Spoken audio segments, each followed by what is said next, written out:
Mga lodi, mga kabikers, good morning. Pababa kami ng Bitbit River. Ito yung papuntang Bitbit River, mga lodi, mga kabikers. Kaya ako binibitbit pala ang bike dito. Kaya tinawag na Bitbit River. Dahil bibitbitin mo yung bike pababa.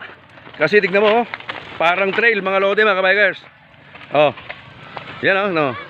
Hindi na namin sinakyan kasi madulas. Yung pababa rito, bato. So parang trail siya, mga lodi, mga kabikers. Yan yan. Ito yung pababa ng Bitbit River. Doon galing sa tulay, doon sa taas. Mamaya kukunan ko yung tulay, ipopost ko. Di mga kasama ko, yan si Michael BGMP, tsaka yung si paring SSS, saka la Merwin, tsaka si paring Michael. Yan ang kasama natin. Tatlo kaming nag-rides tong araw na to. Ito yung unang kwan namin, long rides namin for 2024, mga lodi, mga kabikers. North Sagaray, Bulacan. Galing kaming Quezon City. Siguro mamaya pag-uwi, dala na lang kami sa Pampalay, Bukawi, dahil matraffic po rito sa San Jose del Monte, Bulacan. Maraming ginagawang kalsada, mga lodi, mga kabikers.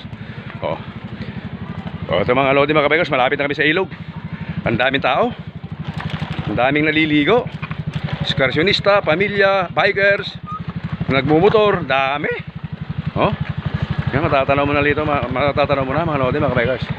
Yan muna, mga lodi, mga kabikers. Pagdating ko sa ilog, ipopost ko ulit.